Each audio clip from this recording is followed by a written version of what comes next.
Have you seen any like really impressive results from people that came to see you that were a little bit older that are now are crushing it athletically, that they doing things that they never thought they'd be able to do? Yeah, I mean, I can give you tons of specific examples, but Sure. as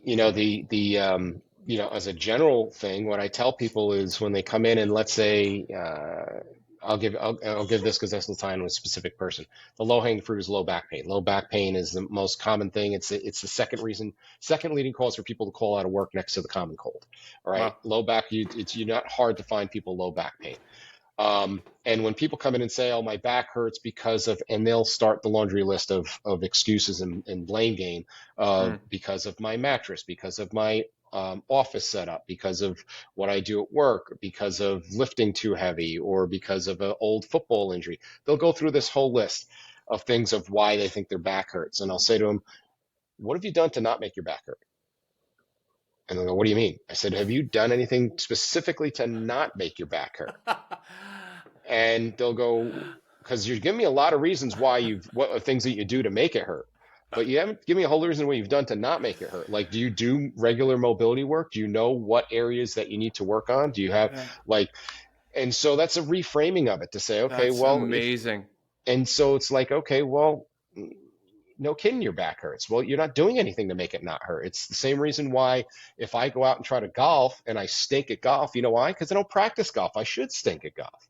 And Right. so to tie those two together, so I have a guy who comes in. I actually trained his son, is a professional football player that I train. He came in because he was having a ton of low back pain. And usually when they get to me, it's because they've tried everything and nothing has worked. I've tried acupuncture, I've tried chiropractic, I went to the orthopedic, I've gotten cortisone injection. This guy had done all of that. Right. Still no problem. And I mean, this guy's one of these guys who just lives for golf. And now I can't drive the ball. I can't finish 9 holes without having to shut it down. And Wow. it's like and so now here's the bigger challenge. And this kind of ties in with the whole over 40 thing is now he's lost some of his identity. He was known as the super fit guy who was a scratch golfer. Now what is he? He's just an old guy.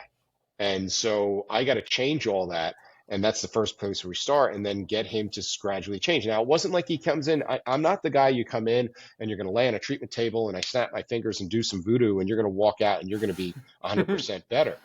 I have some magic tricks in my bag, but ultimately it's not going to stick. And you don't own that until you can basically create it. And so it took some time, but over probably about a couple week period, he got the relief where he wasn't, in agony and he can get through his day. And then it was okay. You're not going to go back to playing, 36 holes, 72 holes, but here's what you're going to do. You're going to go out and you're going to just go to the range. And I want you to take 25 swings and see how it feels. And then we're going to build up from there. And then, okay, let's go out and shoot 9. And let's build up from there. And then we're going to build up that capacity to it.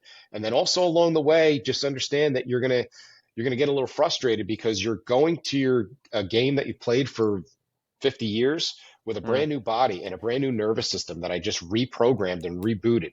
And so you're probably going right. to suck at golf for a little while. And he did. And he couldn't find a swing. And I worked back and forth with his golf coach as far as some of the flaws he was seeing in his swing, trying to figure out, are they physical things? Are they skill things? And then gradually turned it around. And then I start getting texts of like, I hit the ball like I used to today.